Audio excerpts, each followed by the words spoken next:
Very very welcome to all साथियों। Exam fighter number 1 पे आप सभी का हार्दिक स्वागत है।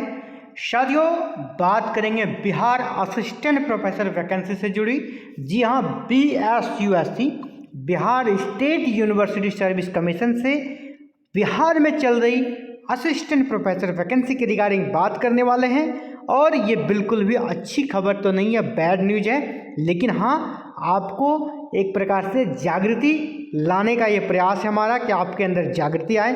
आप अगर इसी तरह निश्चिंत होकर सोए रहेंगे ना, नींद में रहेंगे, तो आपका पोस्ट कोई और लेकर चला जाएगा और आपके पास रोने के सिवा दूसरा कोई चारा नहीं बचेगा दोस्तों।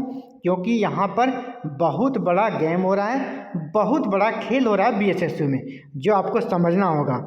आयोग के इस खेल को समझिए और आपको क्या करना है, आपको डिसीजन लेना ही पड़ेगा और बहुत जल्द लेना पड़ेगा, नहीं तो इसी प्रकार चलता रहेगा और आप हाथ मलते रह जाओगे।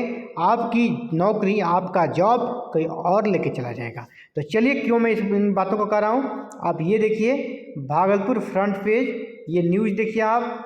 सबसे ज़्यादा जो घपला हो रहा है एक्सपीरियंस सर्टिफिकेट में, और उसको जांच करने की यहाँ पर बात चल रही है। जांच हो भी रही है, लेकिन जांच गलत टाइम पे हो रही है। उनकी नियुक्ति होने के बाद जांच हो रही है, और आपको पता है ना, नियुक्ति हो जाने के बाद सैलरी जब उन्हें मिल जाती है, इसके बाद उसे हटाना बहुत मुश्किल होता है।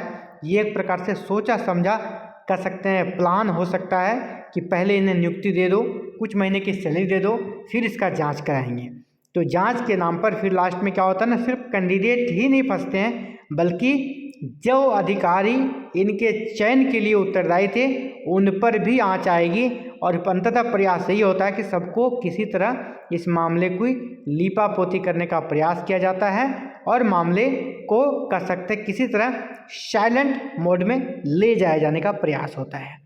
अभी देखिए एक नया वाकया, सर्टिफिकेट पर ना ही रेफरेंस नंबर है। आपको पता है कि कोई भी सर्टिफिकेट इशू होता है ऑफिस से, रेफरेंस नंबर रहता है, और एक्सपीरियंस सर्टिफिकेट में रजिस्ट्रार का साइन होता है। तो ना ही रेफरेंस नंबर है और ना ही रजिस्ट्रार का साइन है, फिर भी वो असिस्टेंट प्रोफेसर बन गए हैं। क्यों? क्योंकि वो किसी प्रिंसिपल के बेटे हैं, किसी प्रोफेसर के बेटे हैं। उनका चयन होना उनका मूल अधिकार बनता है। इस प्रकार की चीज़ें यहाँ पर देखने को मिल रही है। आपका अगर ये इशू रहता तो आपके एक्सपीरियंस सर्टिफिकेट को फेंक दिया जाता, क्योंकि आप किसी प्रोफेसर के बेटे नहीं हैं, आप किसी प्रिंसिपल के बेटे नहीं हैं, तो इसीलिए आपको चयनित होने का अधिकार नहीं रहेगा। लेकिन यहाँ ऐसे लोगों का चयन हुआ है जिसके सर्टिफिकेट पर ना ही रेफरेंस नंबर है और ना ही रजिस्ट्रार का साइन है। ठीक है, बिना रेफरेंस नंबर का प्रमाण पत्र। देखिए, TNB कॉलेज सहित एक अन्य विश्वविद्यालय में गेस्ट फैकल्टी रहे एक अभ्यर्थी के अनुभव प्रमाण पत्र पर रेफरेंस नंबर नहीं है। इसे 2020 में TNB कॉलेज ने जारी किया था। पटना के प्रमुख कॉलेज के एक अभ्यर्थी के अनुभव प्रमाण पत्र में भी यही हुआ है। हम अभ्यर्थी का विषय भी निर्धारित से इतर बताया जा रहा है। ठीक है, इस अभ्यर्थी का विषय भी निर्धारित से इतर बताया जा रहा है। समझ रहे हैं किस प्रकार की चीज़ें निकल कर आ रही है। और यहाँ पर आप देखिए कि जो अनुभव प्रमाण पत्र दिया जा रहा है उसमें रेफरेंस नंबर मस्ट होता है। बिना रेफरेंस नंबर के आप कैसे उसको जांच करेंगे, वेरीफाई कैसे करेंगे? कुछ रेफरेंस नंबर से कौन सा लेटर इशू हुआ था, कौन सा सर्टिफिकेट बना था, रेफरेंस नंबर बहुत जरूरी होता है। इसके अलावा आयोग ने ये व्यवस्था खुद बनाई थी। कब? आप देखिए कि रजिस्ट्रार का साइन मस्ट है। इसके लिए आयोग ने 16 जुलाई 2021 को अपनी 25वीं बैठक में, है ना, विश्वविद्यालय के रजिस्ट्रार के काउंटर दस्तखत वाला अनुभव प्रमाण पत्र ही मान्य होगा, ये उन्हें मस्ट किया था। लेकिन यहाँ आप देखिएगा रजिस्ट्रार का हस्ताक्षर नहीं है एक्सपीरियंस सर्टिफिकेट में, लेकिन असिस्टेंट प्रोफेसर बन गए हैं। और रजिस्ट्रार का साइन चाहिए, ये मस्ट था, और इसके लिए एक लेटर इशू किया गया था 2021 में। और यहाँ पर कुछ ऐसे भी एक्सपीरियंस सर्टिफिकेट आपको देखने को मिलेंगे। वैकेंसी 2020 की है, लेकिन वो एक्सपीरियंस सर्टिफिकेट 2024 के डेट से इशू हुआ है। यानी 4 सालों के बाद, या एक दिन अगर लेट होता है लास्ट डेट आवेदन करने का, इसके बाद का कोई भी सर्टिफिकेट वैलिड नहीं होगा। ये साफ साफ मेंशन है। तो यहाँ 4 साल के बाद वाले का वैलिड हो गया। ये किस प्रकार की चीज़ें निकल कर आ रही है, ये इसको भी देख लीजिए आप। 2024 का स्व अभिप्रमाणित अनुभव प्रमाण पत्र दिया। TMBU के एक एफिलेटेड कॉलेज में 2018 तक गेस्ट फैकल्टी रहे एक अभ्यर्थी ने 2018 के बाद एक अंगीभूत कॉलेज में सेवा दी। उसके अनुभव प्रमाण पत्र 21 अक्टूबर 2020 को जारी हुआ था, लेकिन अभ्यर्थी ने इसकी जो कॉपी आयोग को उपलब्ध कराई, अभ्यर्थी ने 7 अगस्त 2024 को स्व अभिप्रमाणित किया था, जबकि आयोग ने नियुक्ति का विज्ञापन 2020 में ही जारी किया था। यानी उनको जो स्व प्रमाणित करना था, सेल्फ अटेस्टेड करना था, 2020 का करना था। यानी जरूर उसने अपना डॉक्यूमेंट जो सबमिट किया है 2024 में किया है। तो आपने कैसे ले लिया? आपने 2020 की वैकेंसी का सर्टिफिकेट 2024 में कैसे लिया? मानता हूँ उसी डेट का था, लेकिन आपने उसे बाद में लिया क्यों?